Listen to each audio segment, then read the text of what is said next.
Hello everyone, welcome and welcome back to another new vlog. तो आज के blog में मैंने शेयर की है अपने घर की थोड़ी सी क्लीनिंग। तो ये जो रैक आप देख रहे हैं, इसमें मैं बच्चों के कपड़े रखती हूँ। और ये जो रैक है, ये मैंने मीशो से ऑर्डर करी थी करीब 1 साल पहले।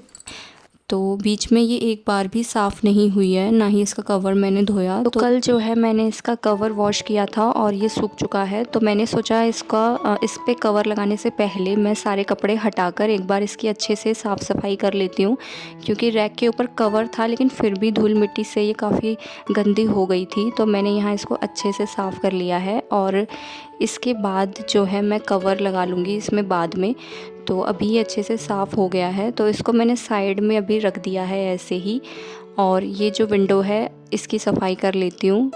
तो ये विंडो भी बीच बीच में सफाई वैसे मैं कर लेती हूँ विंडोज़ वगैरह की, तो वो साफ़ ही रहती हैं, पर थोड़े बहुत जाले वगैरह तो लग ही जाते हैं बीच बीच में।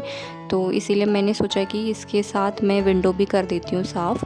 तो यहाँ पर नॉर्मल सूखे कपड़े से मैं इसको साफ़ कर लूँगी, क्योंकि लगातार बीच बीच में साफ़ मैं करती रहती हूँ, जिससे ज़्यादा गंदगी नहीं होती कि ज़्यादा रगड़ने की ज़रूरत पड़े। तो नॉर्मली ही ये साफ़ हो जाएगी सूखे कपड़े से। तो स्टूल मैंने रख लिया था ताकि ऊपर तक हाथ पहुँच जाए, और बस इसको मैं साफ़ कर लूँगी। तो ये जो है विंडो, ये तो ओपन हो जाती है, लेकिन जो ये साइड में जो कर्टेन है, ये वाली विंडो ओपन नहीं होती, इसका शीशा नहीं खुलता है। तो उसको मैं ऐसे ही साफ़ कर लूँगी। और ये तो ओपन हो जाती है, तो अच्छे से साफ़ भी हो जाती है। और धूल मिट्टी जो है बाहर की तरफ से काफ़ी सारी इकट्ठी हो जाती है बाहर की तरफ, तो वहीं पर थोड़ी सी मेहनत हो जाती है, नहीं तो अंदर की तरफ इतनी कोई ख़ास गंदगी नहीं रहती।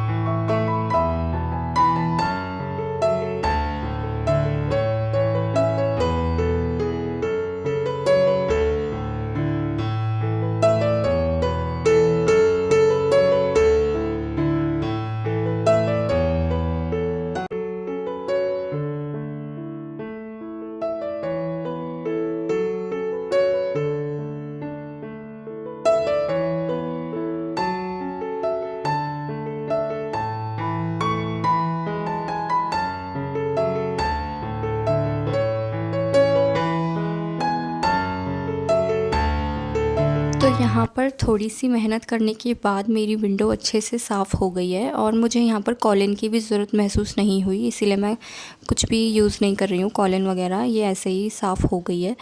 और इसके बाद फिर मैं ये कवर ले आई थी, ये मैंने कल धोकर सुखा लिया था। तो आज इसको पहले चढ़ा लेती हूँ इसके ऊपर, स्टैंड के ऊपर, और उसके बाद फिर कपड़े रखने में इजी होगा। तो ये जो रैक है, इसमें मैं दोनों ही बच्चों के विंटर वाले कपड़े रख लेती हूँ, क्योंकि बच्चों के कपड़े काफ़ी सारे इकट्ठे हो जाते हैं धीरे धीरे, तो अलमारी में इतनी जगह नहीं रहती, इसीलिए मैंने ये रैक ली थी। तो गर्मियों में इसमें मैं विंटर के कपड़े रख देती हूँ बच्चों के, और जब सर्दियाँ आती हैं तो विंटर के कपड़े बाहर निकाल लेती हूँ और इसमें गर्मियों वाले कपड़े रख देती हूँ। तो जो भी कपड़े मतलब यूज़ में नहीं आते वो इसमें रखे रहते हैं बच्चों के। ये बच्चों के ही सामान के लिए मैंने ले रखी थी। तो कवर इसके ऊपर लगा लिया है और बाद में मैं इसमें कपड़े रख दूँगी। तो फिर नेक्स्ट डे मैंने करी थी ये बाहर की विंडो की सफ़ाई। तो नेक्स्ट डे मैंने घर की बाकी विंडो जो हैं उनकी सफ़ाई करी थी। तो ये एक हॉल में भी है, और मेरी जो भी सफ़ाई चल रही है वो सुबह नहाने से पहले ही कर रही हूँ मैं, क्योंकि फिर उसके बाद ना मतलब मन ही नहीं करता, आलस हो जाता है नहाने के बाद सफ़ाई करने का। और बच्चे भी सुबह के टाइम सो रहे होते हैं, तो इसीलिए मैं थोड़ी सी सफ़ाई का काम लेके बैठ जाती हूँ। और इतनी धूल मिट्टी उड़ती है फिर अगर घर की सफ़ाई करो तो, इसीलिए मुझे नहाने से पहले ही ये सफ़ाई वाला काम करना ठीक लगता है, धूल मिट्टी वाला।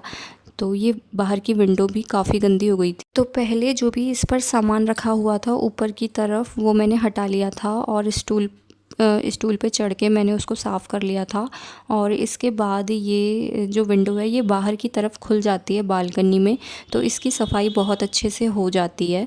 तो यहाँ भी इतनी कोई ख़ास गंदगी नहीं थी जिससे कि रगड़ने की ज़रूरत पड़े, तो मैंने नॉर्मली सूखे कपड़े से एक बार अच्छे से पूरी विंडो को साफ़ कर लिया था। और जब ये साफ़ हो गई थी उसके बाद कॉलिन से मैंने इसको एक बार फिर से साफ़ कर लिया था।